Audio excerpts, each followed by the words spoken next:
మోకాల నొప్పులకు ఎటువంటి సర్జరీ లేకుండా ఎపియాన్ పెయిన్ క్లినిక్ అందిస్తున్న అత్యాధునిక చికిత్స. నమస్కారం డాక్టర్ గారు. నమస్తే అండి. డాక్టర్ గారు, నరాల బలహీనత ఈ మధ్య ఎక్కువగా వింటూ ఉన్నామండి ఈ సమస్య. ఈ నరాల బలహీనత ఉన్నప్పుడు తిమ్మిర్లు ఎక్కువగా ఉండడము, వెయిట్ని కూడా కాస్త వాళ్ళు మొయ్యలేకుండా ఉండడం లాంటివి జరుగుతూ ఉంటుంది. సో హోమియోలో దీనికి ఎలాంటి ట్రీట్మెంట్ ఉంటుందంటారు? దీని నుంచి బయటపడడానికి తీసుకోవాల్సిన జాగ్రత్తలు, హోమ్ రెమెడీస్ ఏంటో తెలియజేస్తారా?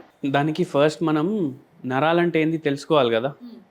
నరాలు ఎట్లా పనిచేస్తాయి మన బాడీలో ఒక సింపుల్ లాంగ్వేజ్లో నేను చెప్తాను.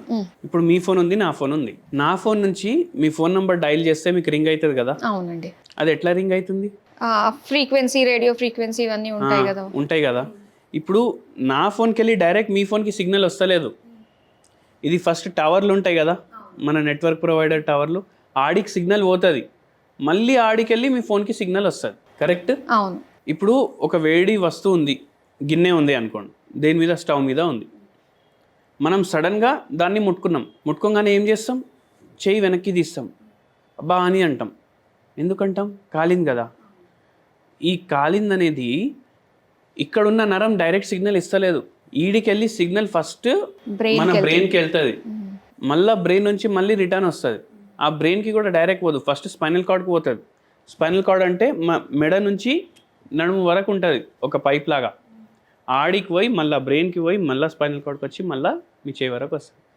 ఇది ఫ్రాక్షన్ ఆఫ్ సెకండ్స్లో అవుతుంది. మనం ఇట్లా పెట్టగానే తీసేస్తాం. ఎంత ఫాస్ట్గా అవుతుంది సిగ్నల్ అంటే, ఇప్పుడు ఆ ఫోన్ టవర్ లాగానే మన బాడీ కూడా. అంటే ఫోన్ టవర్ బ్రెయిన్ అని అనుకోవాలి మీరు. ఈ నరాలన్నీ ఏంది, దానికి ఉన్న వైర్లు సిగ్నల్ పాస్ చేస్తాయి. సో బ్రెయిన్ ఏమో ఒక మెయిన్ యూనిట్ అన్నమాట. మళ్ళీ స్పైనల్ కార్డ్ కూడా దానికి brain and spinal cord main unit. మళ్ళా దీని లోపల నుంచి వస్తాయి నరాలన్నీ, అవన్నీ మన బాడీ పార్ట్స్కి సప్లై చేస్తాయి. మన బాడీ నడిచేది కరెంట్ మీద, రియల్గా కరెంట్ మీదనే నడుస్తుంది మన బాడీ. సో మన బాడీ కరెంట్ మీద నడవడానికి కరెంట్ ఎంత పాస్ కావాలి కూడా మొత్తం మన బాడీ చూసుకుంటుంది. ఇప్పుడు ఎక్కువ కరెంట్ పాస్ అవ్వట్లేదు. ఇప్పుడు ఈ ఛార్జింగ్ కేబుల్స్ ఉంటాయి కదా, ఒక్కొక్కసారి మెల్లగా షాక్ వస్తుంది, దాంట్లోకి వెళ్ళి మనం లైట్ తీసుకుంటాం. అదే పెద్ద వైర్లకి వెళ్ళి చాలా కరెంట్ వస్తుంది కదా, దాన్ని ముట్టుకుంటే ఏమైపోతుంది? ప్రాణాలు పోతాయి. సో అట్లా అవ్వకుండా కరెక్ట్ ఎంత కరెంట్ పాస్ అవ్వాలి అది మన బాడీ చూసుకుంటుంది. నరాలేమో వైర్లు లాగా. ఓకే. ఇప్పుడు ఆ వైరింగ్ ఏం చేస్తుంది? బాడీలో ప్రతి పార్ట్కి సిగ్నల్ తీసుకొని పోతుంది. ఆ సిగ్నల్ ఏంది? ఇన్ ద ఫార్మ్ ఆఫ్ కరెంటే. అయితే కరెంట్ కరెక్ట్గా పాస్ అవుతేనే మన నరాలు కరెక్ట్గా పనిచేస్తాయి. ఇప్పుడు మీరు అన్నారు చేతుల్లో తిమ్మిర్లు, కాళ్ళల్లో స్పర్శాలు ఉండవు. ఒక్కొక్కసారి ఒక పేషెంట్ వచ్చిండ్రు, కాళ్ళల్లో అసలు స్పర్శాలు లేవు, నిల్చుంటే. కూర్చుంటే కాళ్ళల్లో తిమ్మిర్లు వస్తున్నాయి. ఓకే. మళ్ళా పడుకుంటే తిమ్మిర్లు ఇంకా పెరుగుతున్నాయి, మొత్తం లాగుతున్నాయి, ఇక్కడ నుంచి కింద వరకు మొత్తం లాగుతుంది. అయితే ఈ వైర్లో ఎక్కడో ప్రాబ్లం ఉన్నట్టే కదా. ఇప్పుడు కాళ్ళు లాగుతున్నాయి, అందరు ఏమనుకుంటారు? కాళ్ళలో ఉన్న నరాల్లోనే ప్రాబ్లం ఉంది. కానీ పేషెంట్కి కాళ్ళు నరాల్లో ప్రాబ్లం ఉండే, కానీ దానికన్నా పెద్ద ప్రాబ్లం ఎక్కడ ఉండే తెలుసా? నడుములో ఉండే. నడుములో స్పైనల్ కార్డ్ ఉంటుంది, అక్కడ వర్టిబ్రల్ కాలం ఉంటుంది, అంటే బోన్స్ దాన్ని గార్డ్ చేస్తాయి అన్నమాట. అయితే ఆ బోన్స్ ఒక్కొక్కసారి జరిగిపోయినప్పుడు, లేదంటే అక్కడ ఆస్టియోపోరోసిస్ రావడం. ఆస్టియోపోరోసిస్ అంటే ఆస్టియో ఆర్థరైటిసే అనుకోండి. అంటే మోకాలు నొప్పులు వస్తే అక్కడ ఏం పాథాలజీ అవుతుంది, ఆ సేమ్ అక్కడ నరము బోన్స్లో అయింది. దానివల్ల స్పైనల్ కార్డ్ మెయిన్ వైర్ కదా, అది కంప్రెస్ అవుతుంది. అది కంప్రెస్ అవ్వడం వల్ల దాంట్లోకి వెళ్ళి సిగ్నల్ ఎట్లా పాస్ అవ్వాలి, పాస్ అవుతలేదు. దానివల్ల కాళ్ళ మీద ఎఫెక్ట్ చూపిస్తుంది. ఇప్పుడు ఇది ఎందుకు అయింది? ఆ పేషెంట్కి ఫైబ్రాయిడ్ ప్రాబ్లం ఉండే. ఇప్పుడు ఫైబ్రాయిడ్ ప్రాబ్లం అంటే ఏంది? గర్భసంచిలో ఒక పుండులాగా అయిపోయింది అనుకోండి. దానివల్ల పీరియడ్స్ ఏమో చాలా డిస్టర్బ్ అయ్యి వస్తుండే, బ్లీడింగ్ ఏమో చాలా ఎక్కువ రోజులు ఉంటుండే. దానివల్ల డాక్టర్లు ఏం అడ్వైజ్ చేసిండ్రంటే గర్భసంచి తీపిచ్చేసేయండి, లేకపోతే ఫ్యూచర్లో ఇంకా వేరే ప్రమాదం కూడా రావచ్చు అనేసి గర్భసంచి తీసేసిండ్రు. కానీ గర్భసంచి తీయడం వల్ల బాడీలో హార్మోనల్ ఇంబ్యాలెన్స్ స్టార్ట్ అయిపోతుంది. ఆ హార్మోనల్ ఇంబ్యాలెన్స్ వల్ల నడుములో ఉన్న బోన్స్ ఏమో డ్యామేజ్ అవ్వడం స్టార్ట్ అయినాయి. అది ప్రభావం స్పైనల్ కార్డ్ మీద పడ్డది. దానివల్ల కాళ్ళల్లో ఉన్న నరాలు ట్రబుల్ స్టార్ట్ అయింది. దానివల్ల తిమ్మిలు రావడం, స్పర్శ లేకపోవడం అవి స్టార్ట్ అయినాయి. అండ్ ఇట్లా ఈ పేషెంట్లోనే కాదు, ఎన్నో పేషెంట్లో అవుతుంది గర్భసంచి తీయడం వల్ల. అంటే ఇప్పుడు మనకి ఏదన్నా నరాల ప్రాబ్లం ఉన్నప్పుడు ఆ రూట్ కాజ్ దగ్గరికి వెళ్ళేదానికంటే ఇప్పుడు మీరు అన్నట్టుగా గర్భసంచి కూడా తీసేయాల్సి వచ్చింది అని చెప్పేసి అన్నారు కదా. సో ఎక్కడ ప్రాబ్లం అంటే అక్కడే కాకుండా రూట్ కాజ్ని చూస్తే ఆవిడకి ఇప్పుడు గర్భసంచి కూడా తీయలేకుండానే ఆవిడ సర్వైవ్ అయ్యేవారా? అవును, ఇప్పుడు హోమియోపతిలో ఫైబ్రాయిడ్స్ ఏమో మనం ఇప్పుడు ఎంతోమంది ఆపరేషన్ చేయించేసేయాలి, గర్భసంచి తీసేయాలి అంటారు కదా. ఎంతోమందికి ఆ ఫైబ్రాయిడ్స్ తగ్గినాయి మన దగ్గర హోమియోపతి మెడిసిన్ వాడడం వల్ల. అండ్ నరాల బలహీనత రాకుండా మనం ప్రివెంట్ కూడా చేసినాం ఒక దాంట్లో చూసుకుంటే. అయితే ఆ ప్రాబ్లం వల్ల అవుతుంది.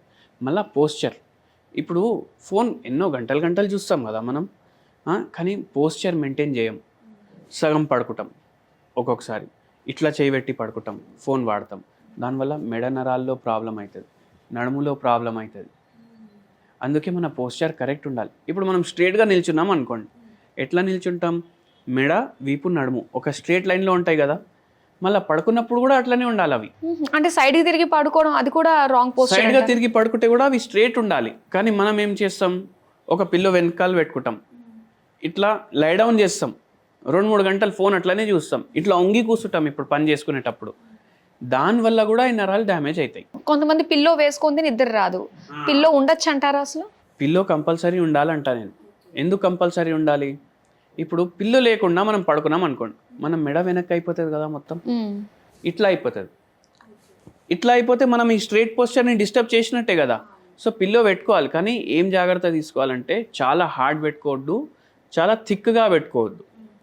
ఇవి 3 స్ట్రేట్ లైన్లో వచ్చినట్టు పెట్టుకోవాలి. మెడ, వీపు, నడుము ఇవి ఎప్పుడు స్ట్రేట్ లైన్లో ఉన్నట్టు మనం చూసుకోవాలి. సో అట్లా చేయడం వల్ల మనం డ్యామేజ్ని ప్రివెంట్ చేస్తాం. ఇవి కాకుండా షుగర్ వ్యాధితోటి కూడా మన బాడీ డ్యామేజ్ అవుతుంది. ఇప్పుడు షుగర్ వ్యాధి పేషెంట్ చూడడానికి అసలు షుగర్ ఉందా లేదా మనం చెప్పడానికి రాదు. ఐదర్ పేషెంట్ అన్నా చెప్పాలి, లేకపోతే టెస్ట్ అన్నా చేయాలి. అవును, ఆ పేషెంట్లలో కూడా ఇప్పుడు చూడడానికి అయితే బాగానే ఉన్నాడు కదా షుగర్ పేషెంట్, నడుస్తుండు, ఆఫీస్కి పోతుండు, పని చేసుకుంటుండు, అన్నీ చేస్తుండు. అయినా షుగర్ వ్యాధి వల్ల ఏమవుతుంది అని చాలామందికి డౌట్ ఉంటుంది. ఏమవుతుందంటే మన హార్ట్ మీద ప్రభావం చేస్తుంది, కిడ్నీలు ఖరాబ్ చేస్తుంది, లివర్ ఖరాబ్ చేస్తుంది, అట్లనే మన నరాలు కూడా ఖరాబ్ చేస్తుంది. ఇప్పుడు డయాబెటిక్ న్యూరోపతి అనేసి ఒక రోగం ఉంది. అది ఏంది? మీ నరాలు షుగర్ వ్యాధి వల్ల పాడైనాయని చెప్పడం దాని అర్థం. డయాబెటిక్ రెటినోపతి ఉంటుంది, దాని అర్థం ఏంది? మీ కళ్ళు ఖరాబ్ అవుతుంది షుగర్ వల్ల, అక్కడున్న నరాలు డ్యామేజ్ అవుతున్నాయి, దానివల్ల మీకు సరిగా కనిపిస్తలేదు, మీకు స్పర్శ వస్తలేదు, మీకు నడవడానికి వస్తలేదు, తిమ్మిర్లు వస్తున్నాయి, చక్కర్లు వస్తున్నాయి, చేతులు లాగుతున్నాయి. కొందరు పేషెంట్స్ మన దగ్గర నరాల బలహీనత వచ్చిన వాళ్ళు ఇక్కడ ఫింగర్ టిప్స్లోనే తిమ్మిర్లు వస్తున్నాయి సార్ అంటారు. అంటే దాని అర్థం ఏంది? షుగర్ వ్యాధి ఇక్కడ ఎఫెక్ట్ చూపిస్తుంది. ఓకే, అంటే ఒక్కొక్కళ్ళకి ఒక్కొక్క ప్లేస్లో చూపిస్తుంది. మళ్ళా కొందరికి ఎట్లుంటుంది, ఓన్లీ చేతుల్లోనే తిమ్మిర్లు ఉంటాయి కదా, వాళ్ళకి షుగర్ వ్యాధి కూడా ఉండదు, ప్రాబ్లం వాళ్ళ మెడలో ఉంటుంది, ఎందుకంటే సిగ్నల్ ఇక్కడ నుంచి వస్తుంది. సో దానివల్ల కూడా అవుతుంది. వీళ్ళందరికీ తగ్గుతుంది మన దగ్గర. రెగ్యులర్లీ వాళ్ళు మనం మెడిసిన్స్ వాడతారు, మనం చెప్పిన జాగ్రత్తలు కూడా ఫాలో చేయాలి. మళ్ళీ దాంతోపాటు టైంకి పడుకోవాలి, ఇంట్లోనే తినాలి, ఎక్కువ క్యాలరీ ఉన్న ఫుడ్ కన్జ్యూమ్ చేయొద్దు, రెగ్యులర్ ఒక 15-20 మినిట్స్ వాకింగ్ చేసుకోవాలి, పోస్చర్ కరెక్ట్గా ఉందా లేదా అది చూసుకుంటుండాలి. అట్లా దీనికి ఏమన్నా అంటే స్టార్ట్ అయ్యింది ఇప్పుడే తిమ్మిర్లు స్టార్ట్ అయ్యినాయి అని ఎవరైతే అనుకుంటారో వాళ్ళకి ఏదైనా ఇంట్లో చేసుకునే హోమ్ రెమెడీస్ ఉన్నాయండి? ఇప్పుడు ఒక మంచి హోమ్ రెమెడీ చెప్తాను మీకు. 4 లవంగాలు తీసుకోవాలి, 4 ఇలాచీలు తీసుకోవాలి. డైలీ మీరు చాయ్ చేసుకుంటారు కదా, దాంట్లో ఏం చేస్తారు జనరల్గా? పాలు సగం, మళ్ళా వాటర్ సగం, దాంట్లో చాక్పత్తి వేస్తారు, దాన్ని ఫుల్ బాయిల్ చేస్తారు. దానివల్ల మీరు టీ ఒక మెడిసిన్ లాగా అన్నమాట, మీరు దాన్ని విషంలాగా కన్వర్ట్ చేస్తున్నారు. ఓకే, ఎప్పుడన్నా ఏం చేయాలంటే డికాక్షన్ సపరేట్ ప్రిపేర్ చేసుకోవాలి. డికాక్షన్ సపరేట్ ప్రిపేర్ చేసి మీరు only limited amount of milk, ఇప్పుడు మీరు డికాక్షన్ ఇంత తీసుకుంటున్నారంటే మిల్క్ ఇంతే తీసుకోవాలి. కానీ మనం అది చెయ్యము, మనం బాయిల్ చేస్తూనే ఉంటాం. ఎందుకరే ఫ్లేవర్ రావాలి అంటే నోట్లో ఆ ఫ్లేవర్ ఉండిపోవాలి, అట్లా చేస్తాం. ఆ తప్పు చేయొద్దు. ఏం చేయాలంటే డికాక్షన్ ప్రిపేర్ చేసుకుంటారు కదా, ఇవి దంచుకోవాలి. 4 లవంగాలు, 4 ఇలాచీలు, ఇవి 1 కప్కి ఇవి దంచుకొని డికాక్షన్ బాయిల్ చేసేటప్పుడు ఇవి కూడా దాంట్లో వేసేయాలి. ఇప్పుడు మీరు దీంట్లో మిల్క్ యాడ్ చేయలేదనుకోండి, చాలా మంచిది. ఇది మీరు ఫిల్టర్ చేసుకొని డైలీ 1 కప్ తీసుకోండి. నరాల బలహీనత పేషెంట్స్కి హెల్ప్ చేస్తుంది. కానీ మీకు మిల్క్ టీ తాగే అలవాటు ఉంది అంటే కొంచెం మిల్క్ యాడ్ చేసుకోండి. దీంట్లో యాంటీ ఆక్సిడెంట్స్ చాలా ఎక్కువ ఉంటాయి. నరాలు డ్యామేజ్ అయినాయి అంటే అది జర రిపేర్ చేయడానికి కూడా హెల్ప్ చేస్తాయి ఒక్కొక్కసారి. నేను పేషెంట్లకు కూడా చెప్తాను, ఎవరైతే తీసుకుంటారు కదా ట్రీట్మెంట్, పేషెంట్లకు కూడా చెప్తాను. ఇప్పుడు ఈ స్టార్టింగ్లో చెప్పిన పేషెంట్కి 6-7 ఇయర్స్ నుంచి ఉండే ఈ ప్రాబ్లం నరాలది, 5 నెలల్లో సాల్వ్ అయిపోయింది. సో ఈ హోమ్ రెమెడీ కూడా చెప్పిన మా పేషెంట్కి, అందుకే అందరితో షేర్ కూడా చేసిన. Okay, thank you so much doctor గారు. నరాల బలహీనత గురించి ఇంట్లో చేసుకునే హోమ్ రెమెడీ గురించి తెలియజేసినందుకు ధన్యవాదాలు.